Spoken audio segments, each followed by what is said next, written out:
Good afternoon everyone. Myself Vinay. I am here to explain Indian history and AP history. భారతదేశ చరిత్ర మరియు ఆంధ్రప్రదేశ్ చరిత్ర. So మీరు already answer scripts రాసిచ్చారు కదా. So answer scripts రాసిచ్చారు కానీ they are not up to the mark అనమాట. So ఎవరైతే రాశారో అందరివి నేను కరెక్షన్ కోసం తీసుకున్నాను. కాకపోతే బిఫోర్ దట్ రివ్యూ నేను మీతో కొన్ని పాయింట్స్ డిస్కస్ చేయాలి అనుకున్నాను. సో ఫస్ట్ మన మైండ్లో ఉండాల్సింది ఏంటి, when we're writing an answer we must focus on few objects. So example first ఒక క్వశ్చన్ చూడండి. ఫస్ట్ ఒక question, the Harappan civilisation was an urban marvel of its time, discuss its town planning, economy and decline. So first question is, the Harappan civilisation was an urban marvel of its time, discuss its town planning, economy and decline. Town planning, economy and decline. So Telugu medium వల్ల అదే question చూడండి.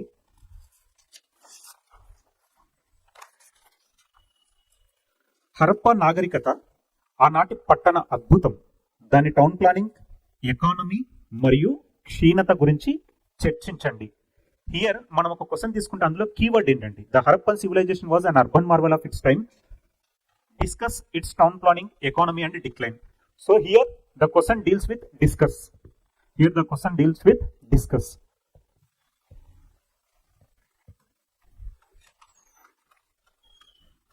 Anyone tell about the meaning of discuss? So ఇక్కడ మనకు క్వశ్చన్లు ఏమని ఇచ్చారండి, చర్చించండి అని ఇచ్చారు తెలుగు మీడియం వాళ్ళు. సో చర్చించండి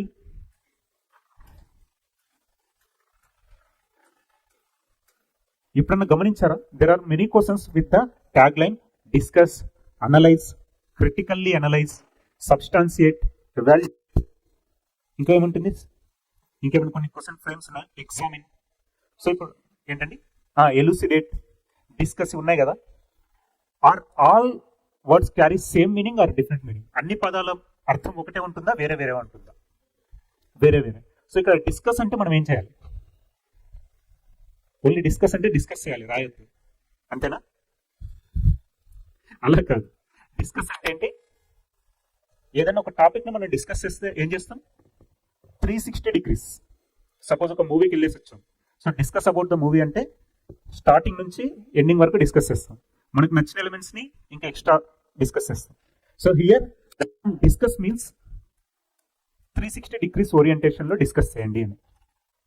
క్వశ్చన్ ఏముంది, the Harappan civilisation was an urban marvel of its time, దాన్ని మాత్రమే డిస్కస్ చేయాలి.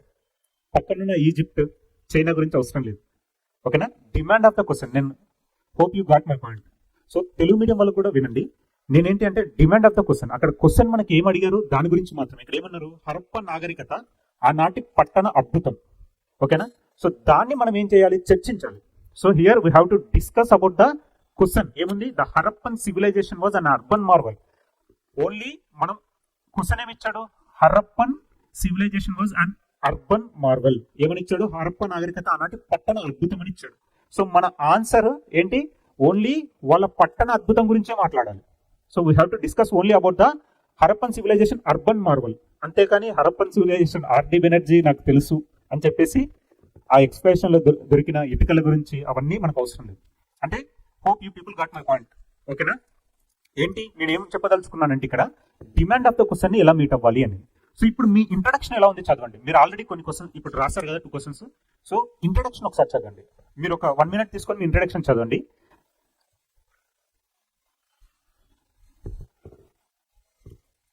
Please do read your definition. Introduction, Harappa నాగరికత ఆనాటి పట్టణ అద్భుతం, దాని టౌన్ ప్లానింగ్, ఎకానమీ మరియు క్షీణత గురించి చర్చించండి. సో మీరు రాసిన ఆన్సర్లో ఇంట్రడక్షన్ ఏ విధంగా ఉండాలి? సో అందరూ చెప్తారు చాలా ఈజీ. ఏమంటారు, ఇంట్రడక్షన్ ఉండాలి, బాడీ ఉండాలి, కంక్లూజన్ ఉండాలి. సో ఆ ఇంట్రడక్షన్ ఏంటో, బాడీ ఏంటో, కంక్లూజన్ ఏంటో మనకు అర్థం కావాలి. ఓకేనా? మనకు అర్థం అవ్వాలి అంటే నేను ఆల్రెడీ మీతో డిస్కస్ చేశాను కదా. Here the demand of the question ని మనం మీట్ అవ్వాలి. We have to meet the demand of the question. Suppose నేనేంటి మీకు ఆల్రెడీ ఎగ్జాంపుల్ చెప్పాను, ఆన్లైన్ వాళ్ళ కోసం మళ్ళీ చెప్తున్నాను. సపోజ్ నేను మీకు ఏంటి అంటే ఒక పిండిని తీసుకొచ్చి ఇచ్చాను. ఓకేనా? పిండిని తీసుకొచ్చి ఇచ్చాను. My demand was to make puri. ఓకేనా? ఈ పిండితోటి పూరి చేయండి అని నేను అడుగుతున్నాను. ఒక అతను ఏం చేస్తాడు, నాకు పరోటా అంటే ఇష్టం, నేను పరోటానే చేస్తాను అంటే క్వశ్చన్ డిమాండ్ మీట్ అవ్వదు. Even though both objects are being prepared by with same atta. అంటే అదే పిండితోటి 2-3 ఆబ్జెక్ట్స్ వస్తాయి, చపాతీ, పూరి, పరోటా. కానీ డిమాండ్ ఆఫ్ ద క్వశ్చన్ ఏంటి, ఎగ్జామినర్ అడిగింది ఏంటి, పూరియే కావాలంటే మనం ఏం చేయాలి, పూరియే చేయాలి. ఓకేనా, మనకు నచ్చినా నచ్చకున్నా అదే కదా రాయాల్సింది, చేయాల్సింది. సో ఇక్కడ కూడా మీ ఇంట్రడక్షన్ ఎలా ఉండాలంటే, ప్లీజ్ లిజన్, మీ ఇంట్రడక్షన్ కూడా ఎలా ఉండాలి అంటే విత్ రెస్పెక్ట్ టు ద ఇది అర్బన్ టౌన్ ప్లానింగ్ గురించి అడుగుతున్నాడు కాబట్టి ఇంట్రడక్షన్ లో కూడా మనం ఏంటి, ఇండస్ వ్యాలీ సివిలైజేషన్ కి సంబంధించిన అర్బన్ టౌన్ ప్లానింగ్ గురించి వివరిస్తూ ఉండాలి. ఓకేనా, so general introduction must be with respect to the demand of the question. So ఒకసారి నేను ఒకటి చెప్తాను చూడండి, మనకి ఇచ్చిన మోడల్ ఆన్సర్స్ లో ఒకసారి చూడండి. మీ దగ్గర ఆల్రెడీ మోడల్ ఆన్సర్స్ ఉన్నాయా, ఇచ్చారా? ఒకసారి చూడండి. The Harappa civilisation, Harappa civilisation ఇంకొక పేరేముంది, ఇండస్ వ్యాలీ సివిలైజేషన్ అన్నారు.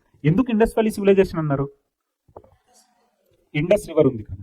సో ఒకవేళ మనకు క్వశ్చన్ వచ్చేసి what is the origin of Indus valley civilisation అంటే మనం ఈ ఓరియంటేషన్ లో రావాలి. Because the civilisation was existed on the banks of river Indus, thus it is known as Indus valley civilisation.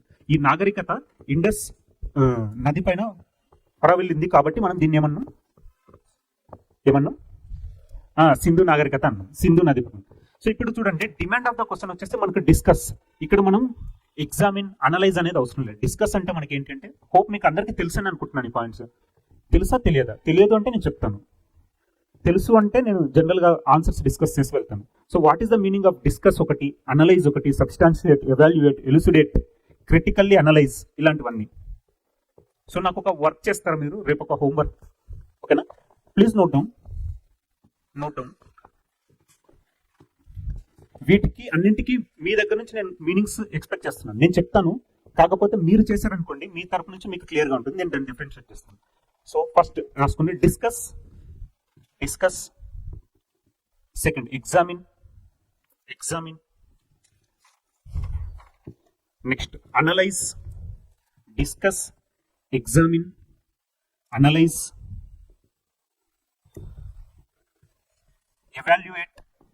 evaluate,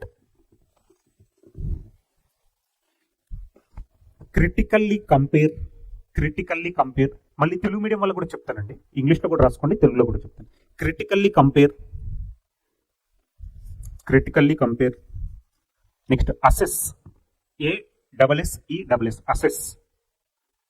assess.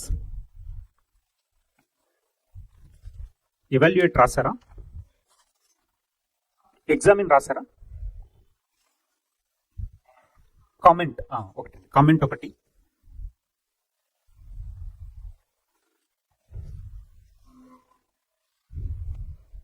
Compare ఒకటి, compare ఏంటండి, అర్థం కాలేదు. Throw light on అంటే ఏంటి, అంటే ట్రూ మీనింగ్ తీసుకోవద్దు. త్రో లైట్ ఆన్ అంటే దాన్ని ఏంటి అంటే విత్ ఫోకస్ అని అర్థం. త్రో లైట్ ఆన్, ఓకే, అంటే మన దగ్గర ఉన్న లైట్ తీసుకొని దాన్ని వేయాలని కాదు. త్రో లైట్ ఆన్ అంటే ఏంటి అంటే దాన్ని ఏంటి, ఫోకస్డ్గా రాయండి. నెక్స్ట్ తెలుగు మీడియం వాళ్ళు రాసుకోండి కొన్ని పదాలు, తెలుగు మీడియం వాళ్ళు చర్చించండి. సెకండ్ అంచనా వేయండి, చర్చించండి, అంచనా వేయండి, పరిశీలించండి, చర్చించండి, అంచనా వేయండి, పరిశీలించండి. మనకు మాక్సిమం స్టూడెంట్స్ మార్క్స్ కోల్పోయేది ఇక్కడేనండి. Question, demand of the question మనం చూడం, మనకి ఏదొస్తే అదే మనం రాసొస్తాం. బయటకు వచ్చిన తర్వాత చాలా బాగా రాస్తాం. ఇంతకుముందుకు నాకు ఆయన ఆన్సర్ చించిచ్చినట్టు చించేసామంటాం, ఓకేనా. కానీ మనకి ఏంటి అంటే demand of the question is very very important here. Okay, so demand of the question very very important రాసుకోండి. నెక్స్ట్ తెలుగు మీడియం వాళ్ళు విమర్శనాత్మకంగా పోల్చండి.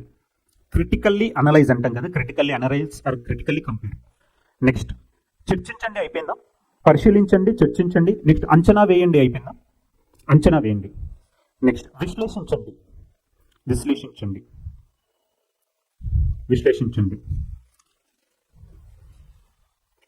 పోల్చి చూడండి.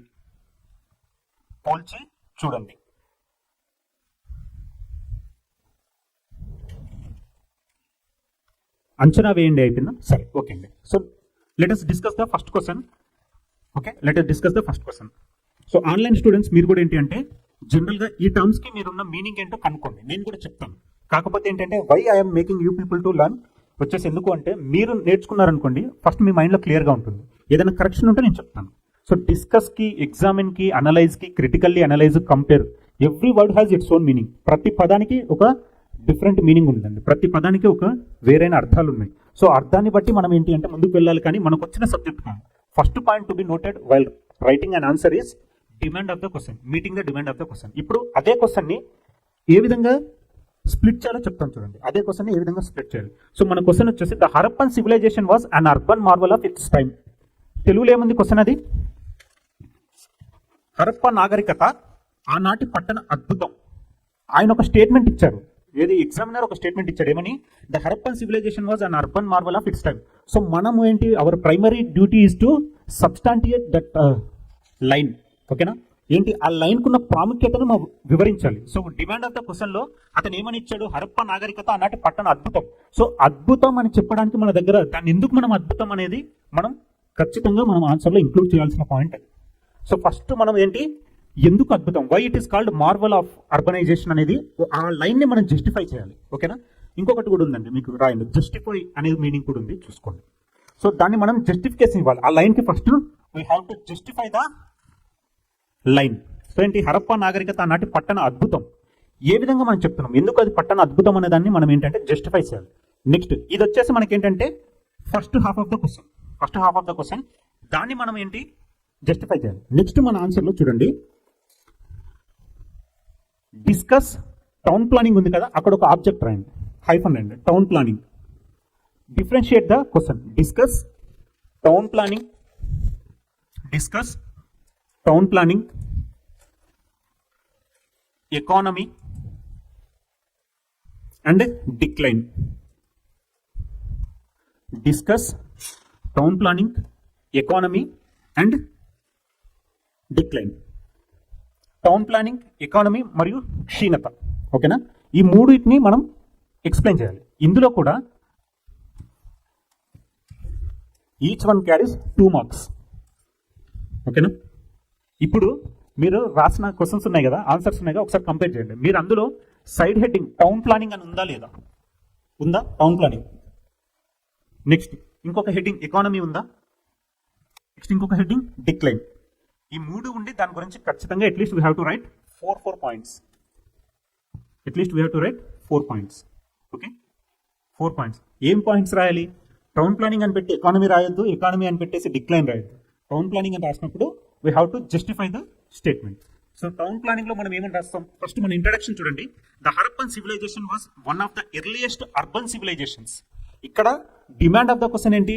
The question is talking about urbanization. So మనం మన ఆన్సర్ లో రాయాల్సింది కూడా అదే. The Harappan civilisation was one of the earliest urban civilizations. One of the earliest urban civilizations in the world. ఎందుకు గొప్పదని చెప్తున్నాం కదా. ఎందుకు గొప్పది? మన దగ్గరనే ఉంది అని చెప్పడం గొప్ప కాదు. Earliest, one of the earliest civilisations in the world. ప్రపంచంలో ఆ టైంలో ఉన్న కాంటెంపరీ, సమకాలీన ప్రపంచంలో ఆ టైంలో ఉన్న ఒక పట్టణ అద్భుతం అనేదాన్ని మనం ఎక్కడ రాస్తున్నాం? ఇంట్రడక్షన్ లో మెన్షన్ చేస్తున్నాం. సో ఇప్పుడు మీకు అర్థమైంది అనుకుంటాను. ఇప్పుడు మనకు క్వశ్చన్ వచ్చేసి it is talking about only urbanization. So our introduction must be the Harappan civilisation was one of the earliest urban civilizations in the world alongside. Okay, మనం దానికి జస్టిఫికేషన్ ఇస్తున్నాం. ఏంది? Along the side Mesopotamia and Egypt. Okay, Mesopotamia and Egypt. ఇక్కడ ఏం చేస్తున్నాం? ఆయన ఇచ్చిన question ని మనం జస్టిఫై చేస్తున్నాం. క్వశ్చన్ ఏమనుంది? The Harappan civilisation was an urban marvel of its time. So దాన్ని మనం జస్టిఫై చేయడానికి మనకి ఏముంది? ఇక్కడ మనం జస్టిఫికేషన్ ఏ విధంగా ఇస్తున్నాం? The Harappan civilisation was one of the earliest urban civilisation existed in the world alongside the Mesopotamia and Egypt. So మనం ఫస్ట్ ఆ డిమాండ్ ఆఫ్ ద క్వశ్చన్ ని మీట్ అయిన తర్వాత ఇక్కడ ఏంటి రాస్తున్నాం? So okay, next Indus valley civilisation అనేది మనకు ఎక్కడెక్కడ ఎక్స్టెండ్ అయిందో మనకు కావలిస్తే రాసుకోవచ్చు. ఓకేనా? Next point extend. సో ఎవరైనా ఇంక్లూడ్ చేశారా? ఈ పాయింట్ పైన రాసిన వాళ్ళు ఉన్నారా? ఇంట్రడక్షన్ లో did you mention about urbanisation రాస్తారా? ఓకే, మీరు అందరు మంచి వాళ్ళు రాస్తారు. కానీ నాకే కనపడదు అందులో ఎక్కడ ఎతికినా. ఎందుకంటే మీ ఆన్సర్ షీట్స్లో అలాగే ఉందండి. ఒక్కొక్కరు డిమాండ్ ఆఫ్ ద క్వశ్చన్ కాకుండా వేరేది రాస్తారు. చెప్తాను, మీరు అందరివి డిస్కస్ చేస్తాను. ఎవరికైనా ఏదైనా డౌట్స్ ఉంటే కూడా అడగండి, నేను చెప్తాను. మీ పేపర్లో మీరు ఎక్కడ మిస్టేక్ చేశారు కూడా చెప్తాను. సో మన ఇంట్రడక్షన్ వచ్చేసి the Harappan civilisation was one of the earliest urban civilization in the world alongside Mesopotamia and Egypt. Next దాని కంపారిజన్ గా just mention important sites. Important sites ఏమన్నా ఇంపార్టెంట్ ప్రముఖ ప్రాంతాల గురించి కూడా ఇంట్రడక్షన్ లో మెన్షన్ చేయొచ్చు మనం. ఎగ్జాంపుల్ ఏంటి? ఇట్ ఇంక్లూడ్స్ హరప్ప, మొహంజోదారో, లోతల్, బన్వాలి, కాలిబంగ, నల.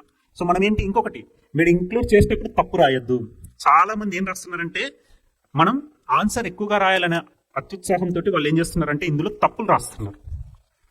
ఇంకొకటి ఏంటంటే నేను అనలైజ్ చేసింది అర్బన్ ప్లానింగ్ గురించి అడిగినప్పుడు అర్బన్ ప్లానింగ్ గురించి కాకుండా వేరే వేరే రాస్తున్నారు. ఓకేనా? సో మన డిమాండ్ ఆఫ్ ద క్వశ్చన్ ఎలా ఉండాలి అంటే నెక్స్ట్ మీరు ఏంటి అంటే నెక్స్ట్ టైం మీరు రెక్టిఫై చేసుకుంటారు అని. సో నా రిక్వెస్ట్ ఏంటంటే మీరు మళ్ళీ ఈ టెస్ట్ని ఇంకొకసారి రాయండి.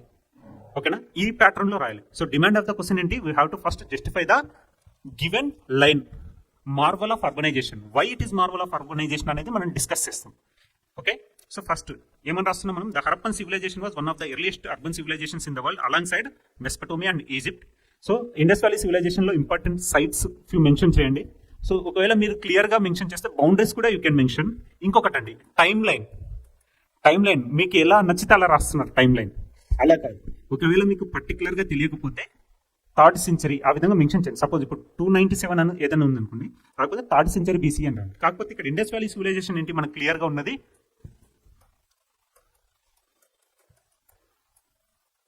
ఓకేనా ఈ టైం ఫ్రేమ్. లేకపోతే క్లియర్ గా మెన్షన్ చేయకండి. అంతేగాని మీరు ఏంటంటే అలా మెన్షన్ చేస్తే తప్పు మాత్రం రాయకండి. నెక్స్ట్ వచ్చేసి హెడ్డింగ్ అండి. ఇప్పుడు వచ్చేసి మనం ఏం రాస్తున్నాం? Body of the question. ఓకేనా? Body of the question. అందులో first heading town planning of Harappan civilisation. ఎందుకు మనం town planning of Harappan civilisation అతను ఇచ్చినదని మనం స్ప్లిట్ చేసాం క్వశ్చన్ ని.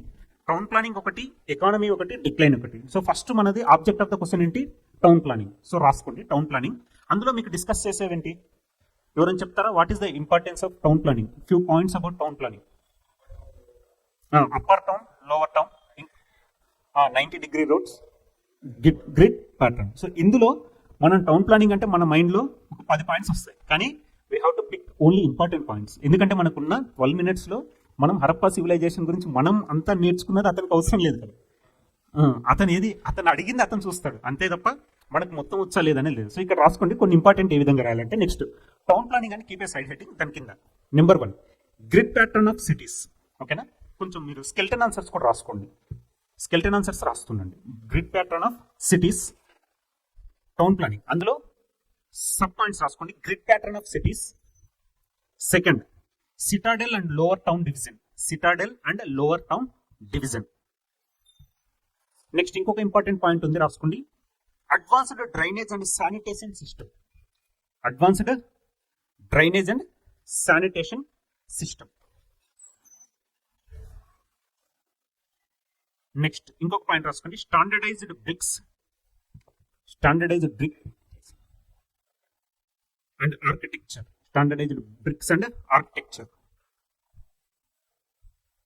Next second part of the question economic prosperity of Harappan civilization. Second part economic prosperity.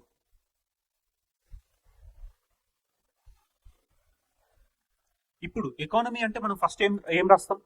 ఏదైనా ఒక కింగ్డమ్ లో ఎకానమీ గురించి డిస్కస్ చేయాలంటే ఏం రాస్తాం? ఏంటండి? ట్రేడ్ ఒకటి, ఇంపార్టెంట్ ఆక్యుపేషన్ అంటే లైక్ అగ్రికల్చర్. ఓకేనా? అగ్రికల్చర్ రాసుకోండి. అందులో సబ్ పాయింట్స్ రాసుకోండి. ఎకానమీలో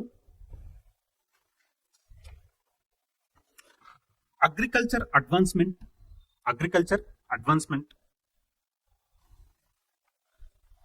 ఇందులో అగ్రికల్చర్ అడ్వాన్స్మెంట్ తో పాటు ఆ టైంలో ఉన్న కాంటెంపరీ క్రాప్స్ ఏంటో రాసుకోండి. ఇంపార్టెంట్ క్రాప్స్ అందులోనే మనం ఒక పాయింట్ దానికి ఎక్స్ప్లెనేషన్ పాయింట్ ఉండాలి. ఇంపార్టెంట్ క్రాప్స్ కూడా దాని కిందే రాయండి. Next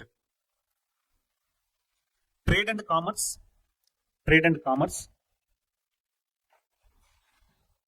art and craft production. Next third point of the question decline of Harappan civilisation. So అందులో మనకు చాలా థియరీస్ ఉన్నాయి కదా. నెంబర్ 1 ఏంటి? Climate change and environmental changes ఒకటి. Second 1 floods and natural disasters. Third 1 decline in trade and economic collapse. Next Aryan invasion. తర్వాత social and political disintegration. Conclusion ఏమని రాస్తారు? కంక్లూజన్ చెప్పండి. ఎవరైనా ఒక కంక్లూజన్ చెప్పండి. Conclusion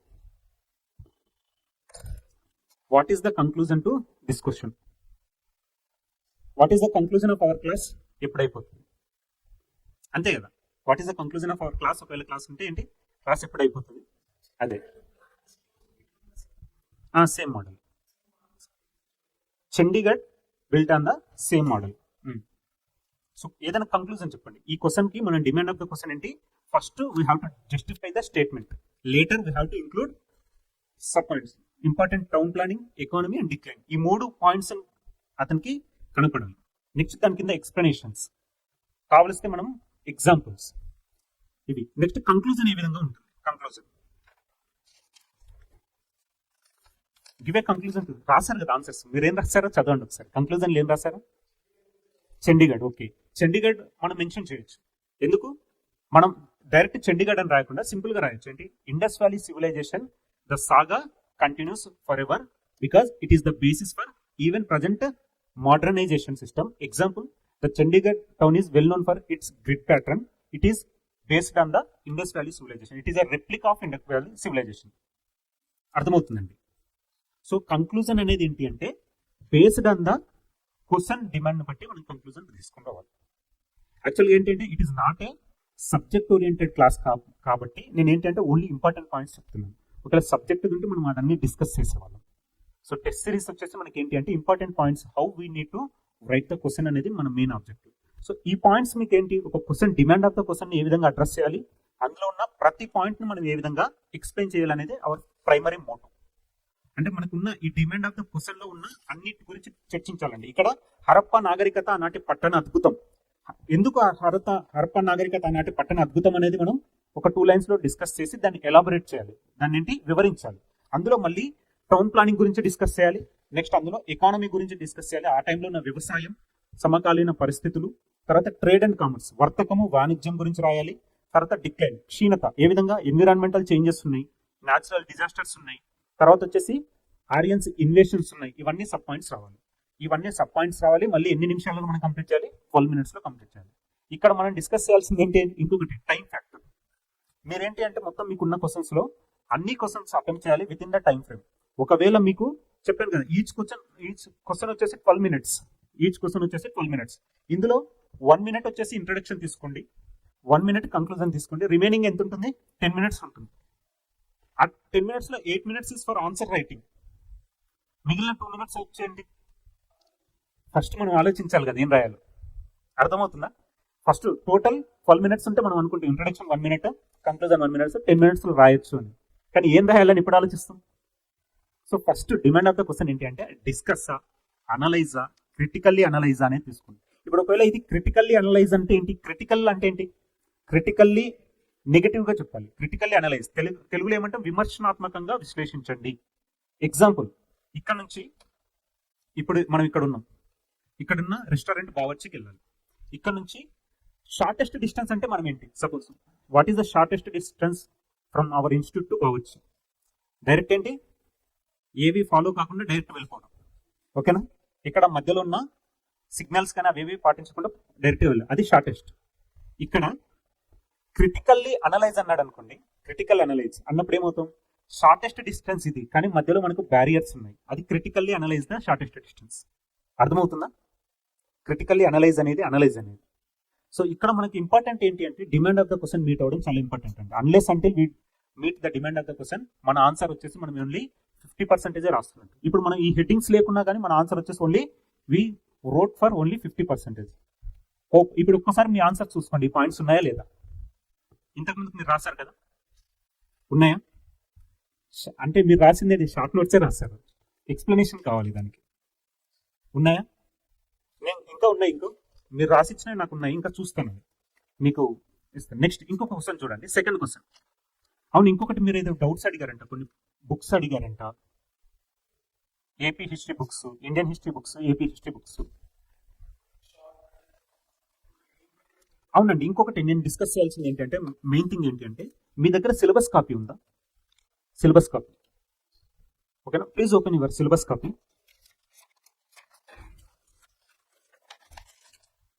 basic things to be have with an aspirant. Syllabus copy లేదా ఏంటండి? మొబైల్లో ఉన్న తీయండి ఒకసారి, చెప్తాను. Syllabus copy. ఇందులో కోచింగ్ తీసుకున్న వాళ్ళు ఎవరు ఉన్నారండి? ఆల్రెడీ కోచింగ్ తీసుకున్న వాళ్ళు యూపీఎస్సి, మిగిలిన వాళ్ళు కోచింగ్ తీసుకున్న వాళ్ళు, అందరూ తీసుకున్న వాళ్ళు సెల్ఫ్ ప్రిపేర్ అవుతున్నారు. Self preparation. ఇప్పుడు చూడండి ఒకసారి, please open your syllabus copies. Prehistoric cultures in India, prehistoric cultures in India, Indus valley civilization, Vedic culture, mahajanapadas, emergence of new religions, Jainism and Buddhism. అక్కడి వరకు ఆపండి ఒకసారి. Prehistoric cultures in India, Indus valley civilization, Vedic culture, mahajanapadas, emergence of new religions, Jainism and Buddhism. ఇప్పుడు mention చేసింది మనం decode చేయాలి first. అందులో ఏంటి? ప్రీ హిస్టారిక్ కల్చర్స్ ఇన్ ఇండియాలో ఫస్ట్ ఇంపార్టెంట్ టాపిక్ వచ్చేసి Indus valley civilization. So Indus valley civilization వచ్చేసి మనకు ఫస్ట్ యూనిట్ అవుతుంది. నెక్స్ట్ వేదిక్ కల్చర్ వస్తుంది, దాని తర్వాత మహాజనపదాస్ అనేది ఒకటి, తర్వాత emergence of new religions, Buddhism and Jainism. ఇప్పుడు మనకి ఎన్ని టాపిక్స్ వచ్చాయి? 4 టాపిక్స్ వచ్చాయి. ఈ 4 టాపిక్స్ పైన మన దగ్గర అట్లీస్ట్ ఒక 10 పాయింట్స్ ఉండాలి. That is how we prepare our own notes. అర్థమవుతుందండి. ఇప్పుడు next, rise of Magadha and age of Mauryans. ఇక్కడ రెండు డిఫరెంట్. రైజ్ ఆఫ్ మగధ అనేది ఒక కాన్సెప్ట్, తర్వాత రైజ్ ఆఫ్ మగధ ఒకటి, తర్వాత ద ఏజ్ ఆఫ్ మౌర్యన్స్ అనేది ఇంకొక concept. So rise of Magadha అనే దానిపైన మన దగ్గర అట్లీస్ట్ ఒక 10 పాయింట్స్ ఉండాలి. లాస్ట్ మనకి ఏమవుతుంది? మన దగ్గర ఒకవేళ 100 టాపిక్స్ వచ్చాయనుకోండి, 100 టాపిక్స్ కి మన దగ్గర అట్లీస్ట్ ఒక్కొక్క టాపిక్ దగ్గర 10 పాయింట్స్ ఉండాలి. This is how making of a notes. A subject అయినా కానీ, ఏ సబ్జెక్ట్ అయినా, Indian history, AP history, geography, polity, ఆ టాపిక్ పైన మన దగ్గర 10 పాయింట్స్ ఉండాలి. అదే షార్ట్ నోట్స్.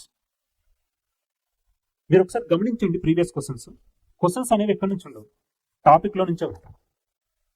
కొన్ని సిలబస్ కాపీ చూసారా ఇప్పటి వరకు? ఐడియా ఉంది కదా, ఓకేనా? సో సిలబస్ కాపీ పైన please have a thorough idea. Syllabus లో ఉన్నదేంటి, లేనిదేంటి. ఇప్పుడు సపోజ్ నేను ఒక పుస్తకం చెప్పాను, ఇండియన్ హిస్టరీ వచ్చేసి తెలుగు అకాడమీ అని ఇండియన్ హిస్టరీ అని నేను ఒక పుస్తకం చెప్పాను. ఆ పుస్తకంలో అన్ని టాపిక్స్ మనకు దొరకవు. మనకి ఏ టాపిక్ దొరుకుతుందో we have to compare. Indian హిస్టరీకి ఈ పుస్తకం అండి, ఇది BA first year Indian history and culture by Telugu academy. ఇందులో మీకు 80% ఆఫ్ యువర్ సిలబస్ ఇందులో క్లియర్ గా మెన్షన్ చేస్తుంది, ఓకేనా? ఇదొకటి. ఇంకొకటి నేను ప్రిపేర్ చేసేది ఏంటంటే doctor BR Ambedkar open university book.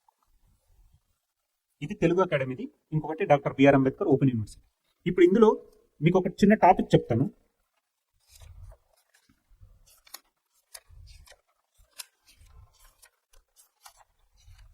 మీ సిలబస్ కాపీలో ఒక చిన్న టాపిక్ ఉంది చూడండి. ఏంటి? Emergence of new religions, Buddhism and Jainism. So my question, ఒక చిన్న క్వశ్చన్ ఇస్తున్నాను, రాయండి. Please note down the question. What are the factors of emergence of new religions? Online లో ఉన్న స్టూడెంట్స్ కూడా please note down the question. What are the factors for emergence of new religions?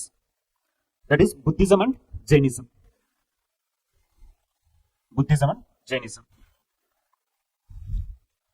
Factors for emergence of new religions.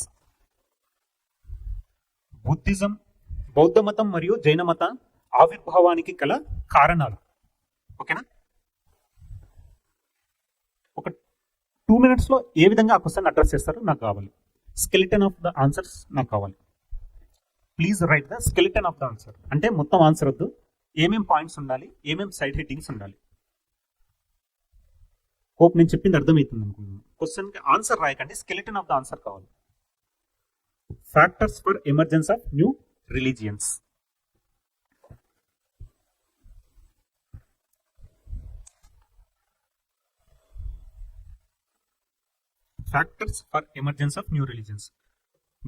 బౌద్ధ మతం మరియు జైన మతం ఆవిర్భావానికి గల కారణాలను వివరించండి.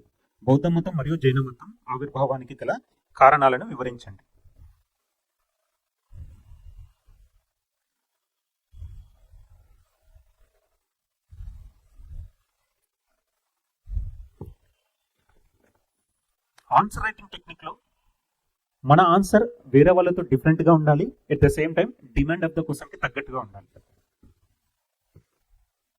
సో 2 minutes అయిపోయింది. మీరు చెప్పండి ఒకసారి ఏ విధంగా ఈ క్వశ్చన్ ని మనం అడ్రస్ చేస్తున్నాం. The question was discuss the factors for emergence of new religions. So what are the factors, కారణాలు ఏంటి? బౌద్ధ మతం మరియు జైన మతం ఆవిర్భావానికి గల కారణాలు. Question 10 marks. ఏ విధంగా రాస్తారు? ఆ ఇంట్రడక్షన్ వదిలేసండి. Introduction body of the question ఏ విధంగా రాస్తారు? ఇక్కడ మన ఇంట్రడక్షన్ కి 1 mark, conclusion 1 mark, remaining factors కి మనం 8 marks ఇస్తాం. So what are the factors?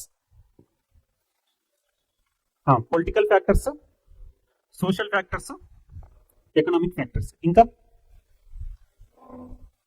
అదే one type of answer writing ఏంటి అంటే పొలిటికల్ ఫ్యాక్టర్స్, ఎకనామికల్ ఫ్యాక్టర్స్, ఇంకొకటి ఏంటండి సోషల్ ఫ్యాక్టర్స్. సామాజిక కారణాలు, రాజకీయ కారణాలు, ఆర్థిక కారణాలు. ఇంకొకటి మెటీరియలిస్టిక్ కండిషన్స్ కూడా తీసుకోవచ్చు. మెటీరియలిస్టిక్, సమకాలీన, మెటీరియలిస్టిక్. మనం వచ్చేసి ఏంటి factors for the emergence of new religions అంటే ఒక 8 points రాయాలని చెప్పేసి 1 2 3 4 5 6 అని మనం 8 points రాయాల్సిన అవసరం ఉంది. కానీ అందులో మన ఆన్సర్ వేరే వాళ్ళతో డిఫరెంట్ గా ఉండాలంటే let us divide the answer into sub topics. Political factors, economical factors, social factors and materialistic factors. ఇంకొక పాయింట్ కూడా రాయొచ్చు ఏంటి మిస్లీనియస్ అంటే అదర్ ఫ్యాక్టర్, ఇతర కారణాలు, మిస్లీనియస్ ఫ్యాక్టర్స్ అనుకోండి. సో ఇప్పుడు మనకి ఏం చేస్తారంటే ఆన్సర్ కూడా ఏంటి డిమాండ్ ఆఫ్ ద క్వశ్చన్ ని మీట్ అవుతుంది. సో నెక్స్ట్ మనం ఇంకొక క్వశ్చన్ డిస్కస్ చేద్దాం. చూడండి సెకండ్ క్వశ్చన్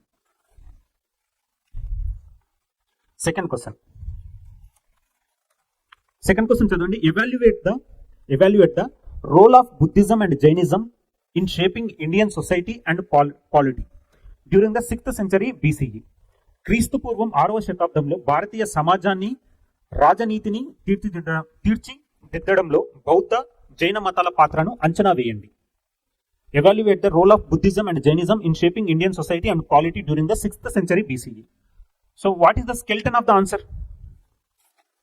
ఫస్ట్ ఇంట్రడక్షన్ లో ఏమని రాస్తాం? The role of Buddhism and Jainism ఏంటి in shaping Indian society and polity during the 6th century. So ఆ టైంలో ఉన్న సొసైటీ పాలిటీకి ఉన్న changes, how Buddhism and Jain brought అనే దానిపైన మన ఇంట్రడక్షన్ ఉండాలి.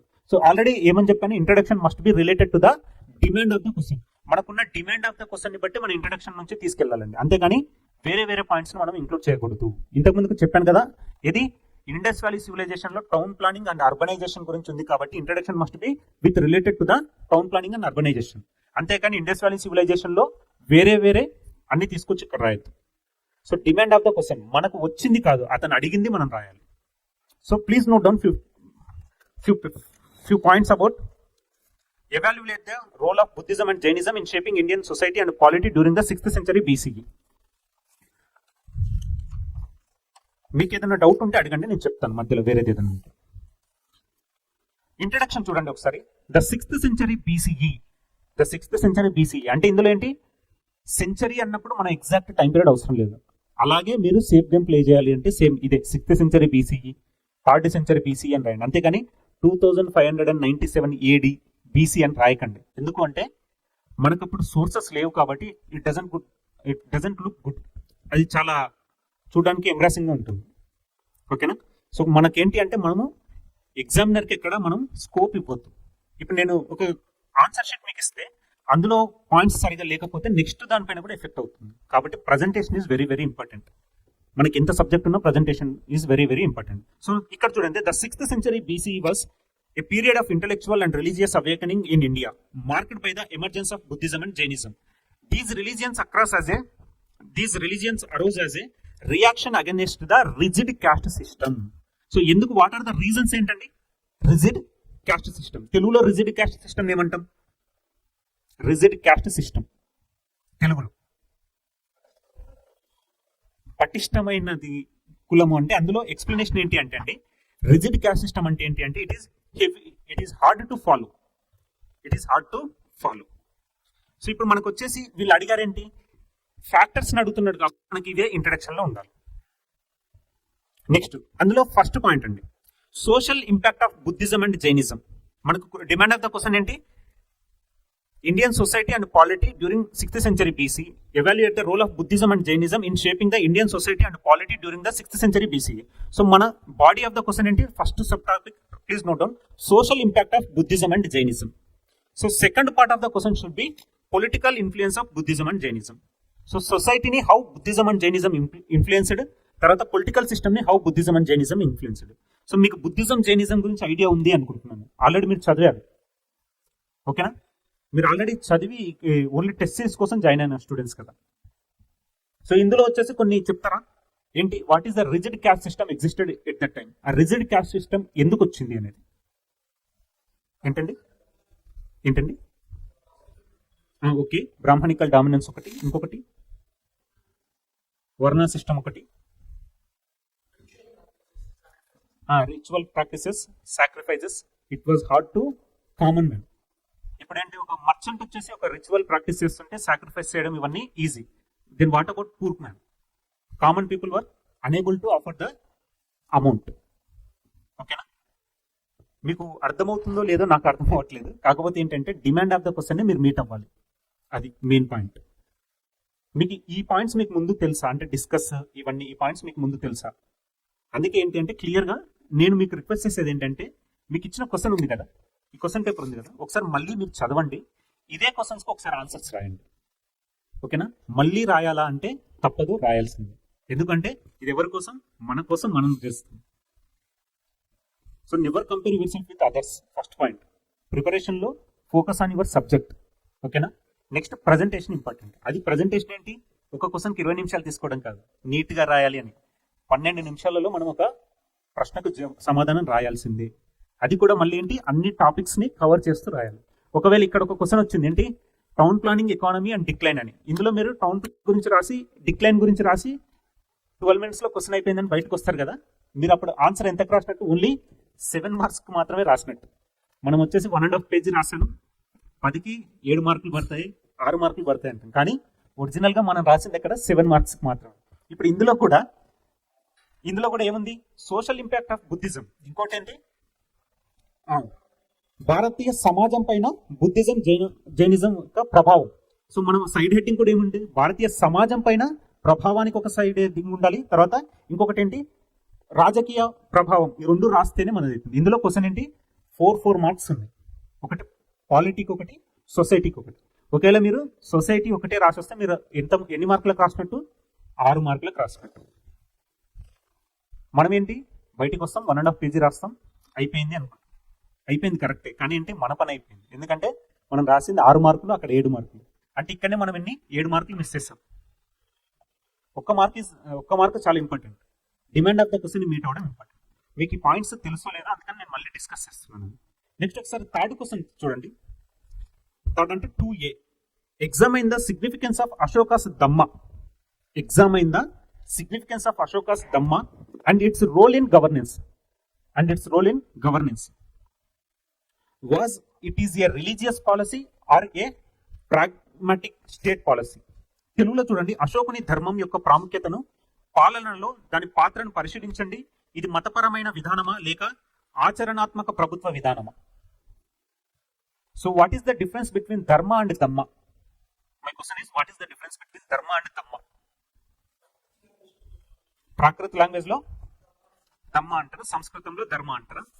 ఇంకా ఓన్లీ అందుకే కదా క్వశ్చన్ ఏమని అడిగాడు ఆయన, ఇది మతపరమైన విధానమా లేక ఆచరణాత్మక ప్రభుత్వ విధానమా అన్నాడు. ఓకేనా? సో ధర్మకు దమ్మకు డిఫరెన్స్ ఉందా లేదా మీరు చెప్పాలండి ఆన్సర్స్. ఇంట్రాక్షన్ ఉంటేనే ఇది ఉందా లేదా, ఉంటే అదేంటి, లేకపోతే ఎందుకు లేదు.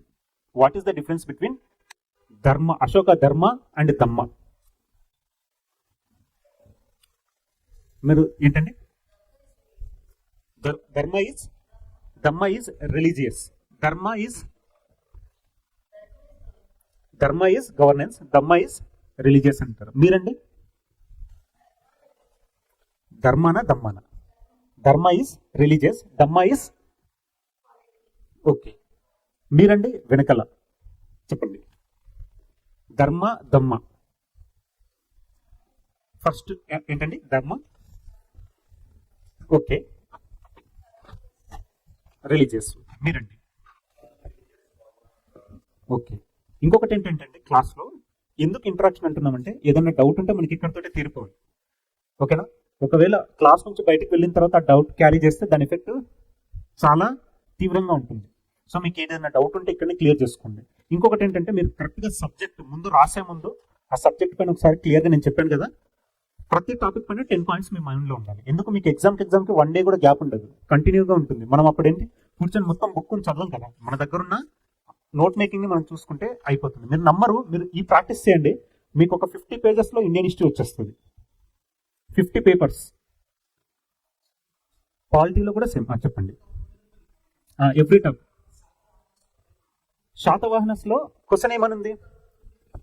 అవును, శాతవాహనస్ లో ఒకసారి ప్లీజ్ ఓపెన్ శాతవాహనస్ సిలబస్ అండి, అందులో ఏముందో చెప్పండి. శాతవాహనస్ సిలబస్ ఓపెన్ చేయండి. శాతవాహనస్ తర్వాత దానికన్నా ముందు ఇది కాదండి, మీకు ఏపీ హిస్టరీలో వస్తుంది చూడండి శాతవాహనం.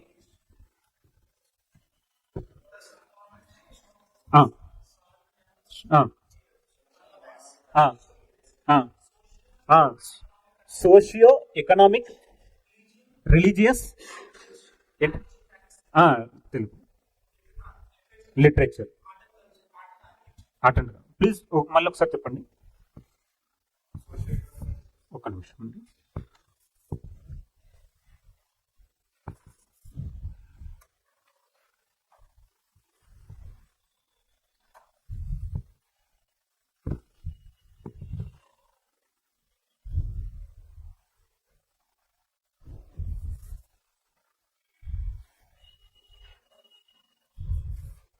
చెప్పండి ఒకసారి.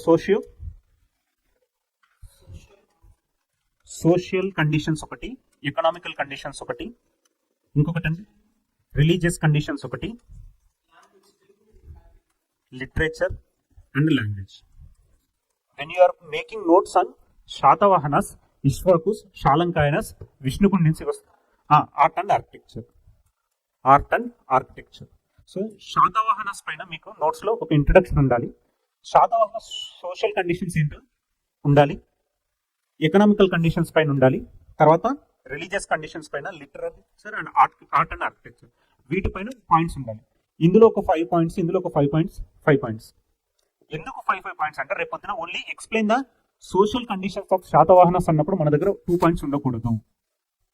అంటే వాళ్ళు కలిపి అడగాలని లేదు కదా questions. Only when they ask exclusively and explain the social conditions of Shatavahanas, we are able to write at least 5 to 10 points. అందుకని మన రెస్పాన్సిబిలిటీ ఏంటి అంటే please notes make a note on Satavahanas social conditions, economical conditions, religious conditions. అలా ఇప్పుడున్న తక్కువ టైంలో ఇవన్నీ రాయడం కష్టం, కానీ మన ప్రిపరేషన్ ఏంటి అంటే ఇదే విధంగా ఉండాలి. రేపు పొద్దున మీరు పాలిటీ ఎగ్జామ్కి ముందు మొత్తం బుక్ చదవలేరు కదా, లక్ష్మీకాంత్ బుక్ చదవలేరు. ఆ టాపిక్స్ ఉన్నాయి, దానిపైన ఒక 5 పాయింట్స్ మీ మైండ్లో ఉండాలి, నోట్స్లో ఉండాలి. ఓకేనా? నెక్స్ట్ థర్డ్ క్వశ్చన్ అండి. మీ అందరికీ ఇచ్చారా అవి మోడల్ ఆన్సర్స్ ఇచ్చారా? అందరి దగ్గర ఉన్నాయి. Next third question. Books clear అయ్యాయండి, మీకు బుక్స్ చెప్పాను. ఒకటి ఏంటి తెలుగు అకాడమిక్ పుస్తకాలు ఒకటి, ఇంకొకటి Ambedkar open university. AP history మనకు మార్కెట్లో ఇప్పుడు అవైలబుల్ ఉన్న దాంట్లో బెటర్ బుక్ ఏంటంటే కరీం సార్ బుక్ ఉందండి. కరీం సార్ బుక్ అవునండి, సార్ బుక్ ఉంది, అది క్లియర్గానే ఉంది. ఇంకొకటి ఏంటంటే తెలుగు అకాడమీలో ఆంధ్రుల చరిత్ర అని ఒకటి ఉంది, తెలుగు అకాడమీ తెలుగు మీడియం వాళ్ళకు. అది తీసుకున్నారా? గ్రీనిష్ బుక్ ఒకటి ఉంటుంది అది. ఇంకా మీకు ఏదైనా టాపిక్ కావాలి అంటే నన్ను అడిగినప్పుడు నేను కనుక్కొని మళ్ళీ మీకు చెప్తాను క్లియర్గా. మీరు ఒకసారి సిలబస్ను చూసి రెడీమేడ్ గైడ్ క్వశ్చన్ ఆన్సర్స్ వచ్చేసి ఎప్పుడంటే మన సబ్జెక్ట్ మనం క్లియర్గా డెప్త్ అనాలిసిస్ ఉన్నప్పుడు మాత్రమే క్వశ్చన్ అండ్ ఆన్సర్స్. ఇప్పుడు మీరేంటి, నేను ఇప్పుడు what is the aim of test series? Practice. Without completing your syllabus మీరు టెస్ట్ సిరీస్ ఎలా రాస్తారు? సపోజ్ ఇప్పుడు మీకు నేను క్వశ్చన్ ఇచ్చాను ఇండస్ వ్యాలీ పైన, మీరు ఇండస్ వ్యాలీ సివిలైజేషన్ మీద ఆల్రెడీ చదివి ఉన్న తర్వాతనే ఆ క్వశ్చన్ అటెంప్ట్ చేస్తారు. అది మీకు ఒకవేళ ఇందులో ఎవరికైనా ఏదన్నా డౌట్ ఉన్నా, ఇందులో ఇంటరాక్షన్ కి మీరు ఎక్కడ మిస్టేక్ చేశారో కూడా నేను చెప్తాను, మీరు క్లియర్గా. ఇంకొకరు ఏంటంటే ఒకే పాయింట్ ని మీరు డ్రాగ్ చేస్తున్నారండి చాలా మంది. ఇప్పుడు ఇది నేను నేమ్ చెప్పను, కాకపోతే శాతవాహనస్ రిలేటెడ్ క్వశ్చన్ ఉంది కదా, దాని ఆన్సర్ చూడండి. జనరల్ గా socio economic structure of Andhra అని రాశారు. అందులో ఫస్ట్ సోషల్ స్ట్రక్చర్ అని రాసి వర్ణ సిస్టమ్ రాశారు. నెక్స్ట్ వచ్చేసి ఏంటి అంటే సొసైటీ వాజ్ మ్యాట్రిలీనియర్ అని రాశారు. మ్యాట్రిలీనియర్ అండ్ సొసైటీ అని రాశారు. ఓకేనా? సో సొసైటీ ఏంటి? ప్యాట్రియార్కల్ సొసైటీ, పితృస్వామ్య వ్యవస్థ. ఇక్కడ ఏంటి? మాతృస్వామ్య వ్యవస్థ అని రాశారు. అది ఎందుకు వచ్చింది తెలుసా? అది కూడా నేను చెప్తాను. ఎందుకు మ్యాట్రిలీనియర్ అని రాశారంటే గౌతమి పుత్ర శాతకర్ణికి పేరు ముందు గౌతమి అని వాళ్ళ తల్లిగారి పేరు జోడించడం జరుగుతుంది. సో ఇప్పుడు ఈ బేసిస్ లో వాళ్ళు ఏం చేశారంటే మాతృస్వామ్య వ్యవస్థ అని పొరపాటుతో చేసిన తప్పదు. ఒకవేళ ఇప్పుడు అదే మనం మెయిన్ ఎగ్జామ్ లో మ్యాట్రిలీనియర్ సొసైటీ అనే ఒకవేళ ఎగ్జామినర్ చదివాడు అనుకోండి, ఆ ఇంపాక్ట్ అనేది వేరే క్వశ్చన్స్ పైన కూడా ఉంటుంది. దీని ఏంటి? మ్యాట్రినామిక్స్ అంటారు. Matronymics is nothing but adding of mothers names before the original name. మీరు ఏమని రాశారంటే అందులో ప్రిఫిక్స్, సఫిక్స్ ఇది రాశారు మీరు ఆన్సర్లో. The process of adding mother name as prefix అని రాశారు. సో మనకేంటి జనరల్ గా ఎప్పుడు ఉండకూడదు, history is related to the terms, specific గా కొన్ని టర్మ్స్ ఉండాలి. మ్యాట్రినామిక్స్. ఓకే, పితృస్వామ్య వ్యవస్థ అంటే ఏంటి? ప్యాట్రియార్కల్ అని ఎలా ఉంటుందో the process of adding mother name before the original name ఏంటి? దాన్ని మ్యాట్రినామిక్స్ అంటారు. అంటే ఏంటి? The process of adding mother name in front of their original name. అంతేగాని యాజ్ ఎ సఫిక్స్ ప్రిఫిక్స్ అని రాయొద్దు. ఎందుకంటే history is dealing with certain terms, కొన్ని పదాలు ఉండాలి. ఓకేనా? సో మీకు ఇందులో ఉన్నవి ఇంకేదైనా టఫెస్ట్ క్వశ్చన్ ఏదైనా ఉంటే చెప్పండి. ఎక్స్ప్లెనేషన్ అంటే demand of the question, how we have to fulfil the demand of the question నేను చెప్తాను. మీరు నాకు రాసిస్తారా లేకపోతే ఇవే మీ ఫైనల్ ఆన్సర్స్? నాకు ఒకటి మళ్ళీ క్లియర్ గా చెప్పండి. మళ్ళీ రాసిస్తారా? ఎప్పటి వరకు ఇస్తారు? 1 వీకా? నాకు రేపటి వరకు ఇస్తారా? మళ్ళీ రాసి రేపటి వరకు ఇస్తారా? నా కోసం రాయకండి, మీకోసం రాయండి. రేపటి వరకు నాకు రాసిస్తారా లేకపోతే ఇంకా టైం కావాలా? టెస్ట్ ఉన్నాయండి, 2 days గ్యాప్ ఉంది. మరి ఎప్పుడు రాస్తారు? ఇది డైలీ ఒక క్వశ్చన్ రాసినా మీకు ఎంత టైం పడుతుంది? 1 వీకా? ఎందుకంటే మీరు క్లియర్గా నేను చెప్తానండి. ఇప్పుడు జనరల్గా ఇంకొకటి ఏంటి అంటే రోల్ ఆఫ్ ఉమెన్ చాలా మంది మిస్ అయింది. ఏంటి? సొసైటీ అంటే మనం రోల్ ఆఫ్ ఉమెన్ ఖచ్చితంగా మెన్షన్ చేయాలి. ఓకేనా?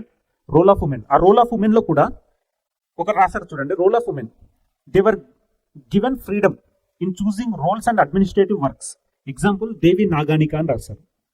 When you are writing about the freedom of women in administration మీరు మెన్షన్ చేశారు దేవి నాగానిక. అక్కడ ఇంకొక పేరు కూడా రావాలి, గౌతమి బాలశ్రీ. ఒకవేళ మనం ఆ పాయింట్ మెన్షన్ చేస్తే దాన్ని సబ్స్టాన్షియేట్ చేయాలి కదా, దాన్ని జస్టిఫై చేయాలి కదా. ఇంకా కొంతమంది మిస్టేక్స్ ఏంటంటే అండి, శాతవాహనస్ వర్ డిఫైన్డ్ టు బి బెనవాలెంట్ డెస్పాటిజం అని రాశారు. అంటే డిఫైన్డ్ అని వీళ్ళే డిఫైన్ చేశారనమాట, అలా కాకుండా డిఫైన్డ్ టు బి అని రాశారు. సో సింపుల్ గా శాతవాహనస్ వచ్చేసి ఏంటి? Satavahanas were the principal dynasty who united entire southern India, not only Andhradesh, entire southern India. Simple గా రావాలి. అంటే వాళ్ళ టైం పీరియడ్ లో కూడా 3rd century BCE నుంచి BCE ఆ విధంగా ఉండాలి. కానీ 3000 2000 అని రాయకండి. ఎందుకంటే అక్కడ ఎవిడెన్స్ లేదు కాబట్టి మనం దొరికిపోయే ఛాన్సెస్ ఉంటాయి. So please play safe game. ఓకేనా? ఇంకొకటి నేను నోట్ చేసింది ఇంకొకటి అండి, అసలు మన క్వశ్చన్ వచ్చేసి ఏంటి అంటే అడ్మినిస్ట్రేషన్ గురించి అడగలేదు. కాకపోతే వీళ్ళు అడ్మినిస్ట్రేషన్ గురించి ఎలా రాశారు అంటే ప్రొవిన్షియల్ ఇవన్నీ కూడా రాసుకొచ్చారు. అవి మనకు అంత అవసరం ఉండదు. ఓకేనా? నేను ఆల్రెడీ చెప్పాను కదా, మనకు వచ్చింది మనం రాయకూడదు, ఆయన demand of the question. Next ఇంకొకటి, ఒక క్వశ్చన్ తీసుకుంటామండి. ఒక క్వశ్చన్ మీరు చెప్పండి, ఆ క్వశ్చన్ ని మనం అడ్రస్ చేద్దాం. ఏదైనా ఒక క్వశ్చన్ చెప్పండి, దాన్ని అడ్రస్ చేద్దాం. ఏంటండి? పల్లవాస.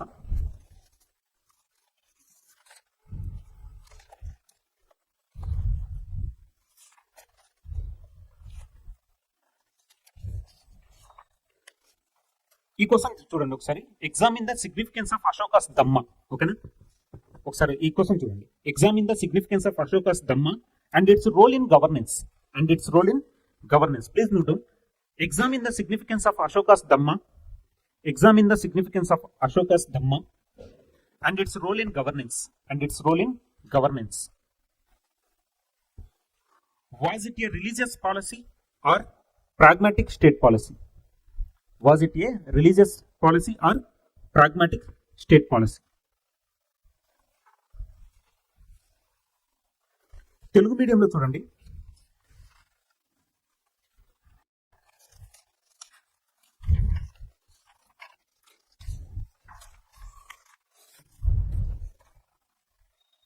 అశోకుని ధర్మం యొక్క ప్రాముఖ్యతను పాలనలో దాని పాత్రను పరిశీలించండి. అశోకుని ధర్మం యొక్క ప్రాముఖ్యతను పాలనలో దాని పాత్రను పరిశీలించండి. ఇది మతపరమైన విధానమా లేక ఆచరణాత్మక ప్రభుత్వ విధానమా? ఇది మతపరమైన విధానమా లేక ఆచరణాత్మక ప్రభుత్వ విధానమా? ఇప్పుడు ఇందులోనే నాకు ఇదొక క్వశ్చన్ చెప్పండి. Examine the significance of Ashoka's Dhamma and its role in governance. So ఇక్కడ చూడండి, అశోకాస్ రోల్ ఇన్ గవర్నెన్స్ అడుగుతున్నాడు. Ashoka's Dhamma and its role in governance, ఇది half of the question. Next, was it a religious policy or pragmatic state policy అని అడుగుతున్నాడు. Was it a religious policy or pragmatic state policy? So ఇక్కడ నాకు justification ఇవ్వండి, ఇది religious పాలసీయా pragmatic state పాలసీయా? Religious పాలసీనా ఆచరణాత్మక పాలసీనా?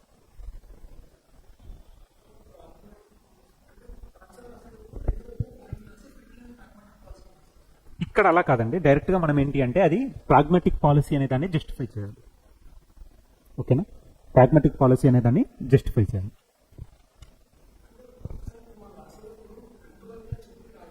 ఇప్పుడు వాళ్ళు డైరెక్ట్గా క్లియర్గా అడిగారు కదండి, was it a religious policy or pragmatic state policy అన్నారు.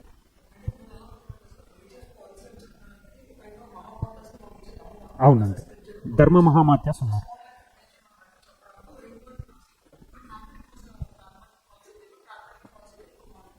అలా కాదండి, ఇప్పుడు మీరు డిమాండ్ ఆఫ్ ద క్వశ్చన్ ఏంటంటే ఫస్ట్ పార్ట్ ఒకసారి రాసుకోండి, సైడ్ హెడ్డింగ్. ఇంట్రడక్షన్ వచ్చేసి మనకు related to Ashoka's introduction. Next first side heading Ashoka's Dhamma. What is Ashoka's Dhamma? What are the principles of Ashoka's Dhamma అనేది మనం first half of the question. Ashoka's Dhamma. Next second part of the question ఏంటి? Significance of Ashoka's Dhamma in governance. Second part, significance of Ashoka's Dhamma in governance. Next third part of the question, Ashoka's Dhamma a religious policy or pragmatic state policy? A religious policy or pragmatic state policy? ఇక్కడ మనకు ధర్మ గురించి ఎక్కడ అడగలేదు.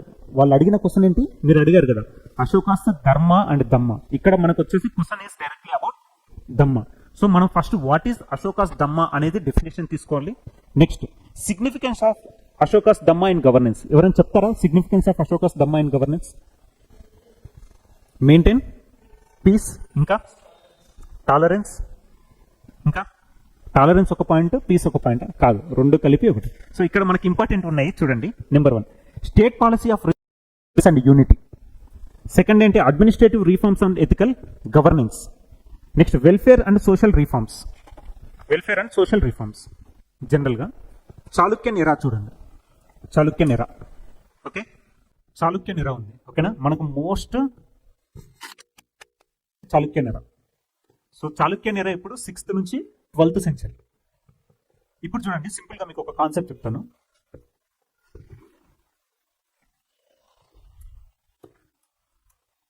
శాతవాహనస్ ఎవరు? Satavahanas were feudatories under Mauryans. Later Ikshvakus the feudatories under Shatavahanas. Ishvakus were feudatories under Shatavahanas. They started revolt against Shatavahanas and they established their own independent kingdom. ఓకేనా? So ఇష్వాకులు ఎవరు? శాతవాహనులకు సామంతులు. వాళ్ళు తిరుగుబాటు చేసి వాళ్ళు ఒక స్వతంత్ర రాజ్యాన్ని ఏర్పరచుకున్నారు. వీళ్ళు ఎవరు? ఇష్వాకుస్ వచ్చేసి తెలంగాణలో కొన్ని పార్ట్స్, ఆంధ్రప్రదేశ్లో కొన్ని పార్ట్స్ని అడ్మినిస్ట్రేషన్ చేయడం జరిగింది. Okay, they administrated certain parts of Telangana and Andhra Pradesh.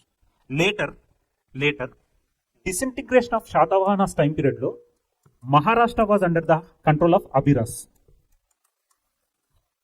Eastern Bihar వచ్చేసి under the hands of Vakatakas.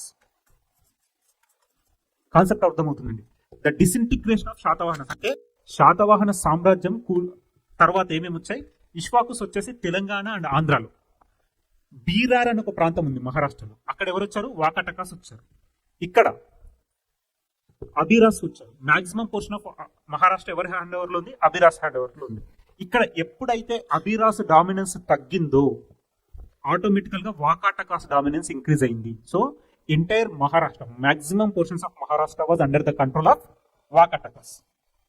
ఇక్కడ ప్యారలల్ గా మనకి ఇంకొక స్టోరీ జరుగుతుంది. ఏంటి? ఇష్వాకుస్ జరుగుతుంది. ఓకేనా? ఈ ఇష్వాకుస్ వచ్చేసి ఏంటి? Telangana, Andhra Pradesh certain parts.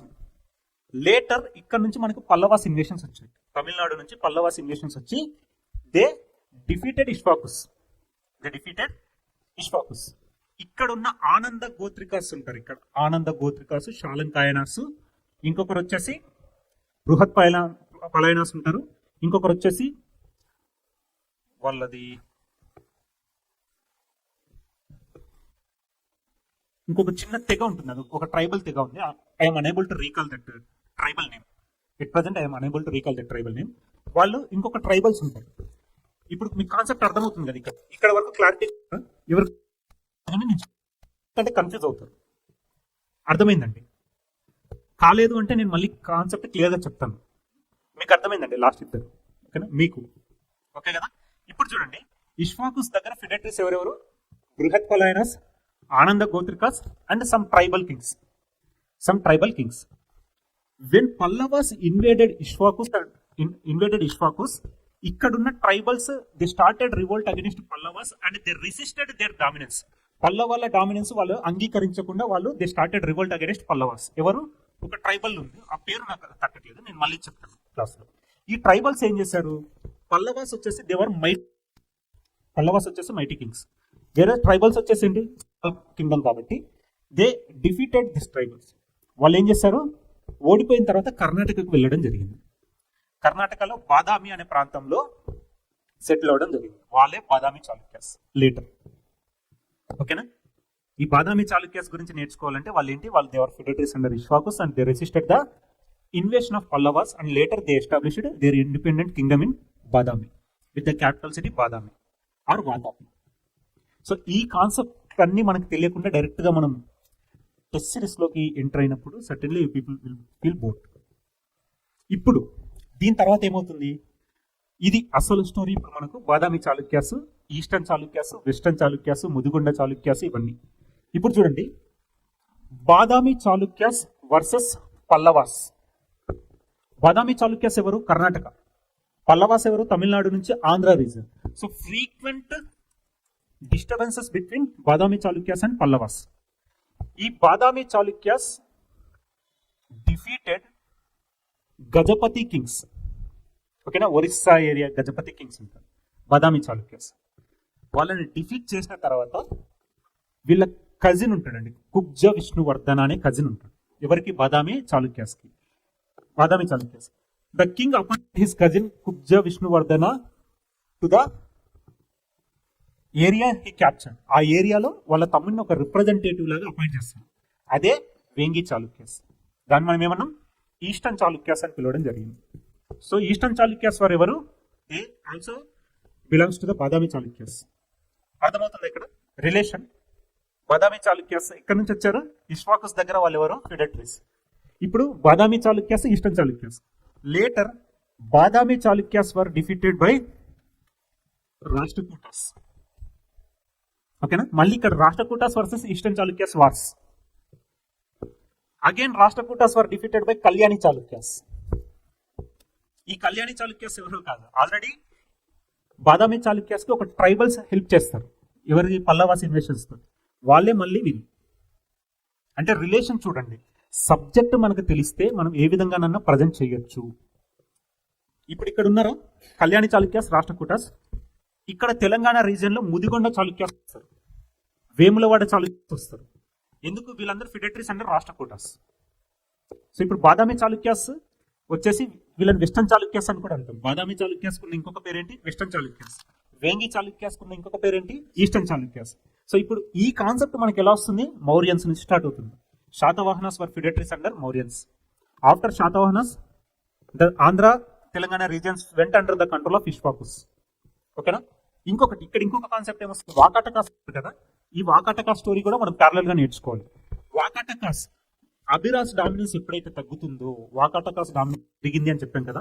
ఈ వాకాటకాస్ ఏ రీజన్ అని చెప్పాను? బీరార్, మహారాష్ట్ర అని చెప్పాను. ఎప్పుడైతే వాళ్ళ డామినెన్స్ పెరిగిందో ది మార్చ్డ్ టువర్డ్స్ ఆంధ్రదేశం. ఈ మహారాష్ట్ర ఏరియాస్ నుంచి ఆదిలాబాద్ ఈ ఏరియాకు రావడం జరిగింది. ఆదిలాబాద్, నిజామాబాద్, ఇటు నుంచి ఈ ఇష్వాకుస్ కాంటెంపరీ కింగ్డమ్ మొత్తం వీళ్ళకి రావడం జరిగింది. వాకాటకాస్. మళ్ళీ వాకాటకాస్ లో 2 బ్రాంచెస్ ఉంటాయి. వత్సగుల్మ బ్రాంచ్ ఒకటి ఉంటుంది, తర్వాత నందివర్ధనపురం బ్రాంచ్ ఉంటుంది. అందులో 2 బ్రాంచెస్. ఆ 2 బ్రాంచెస్ దగ్గర విష్ణుకుండిన్స్ వచ్చేసి ఫిడెట్రీస్. ఓకేనా? Vishnukundins for feudatories under Vakatakas. వాళ్ళ మ్యాట్రిమోనియల్ అలయన్సెస్ వల్ల విష్ణుకుండిన్స్ కి కింగ్డమ్ వెళ్ళిపోతుంది. వాకాటకాస్ కింగ్డమ్ మొత్తం విష్ణుకుండిన్స్ కి వెళ్ళిపోతుంది. So this is how our Andhra history deals with. Later మళ్ళీ మనకు కాకతీయాస్ వస్తాయి. కాకతీయాస్ తర్వాత రెడ్డి కింగ్డమ్ వస్తుంది.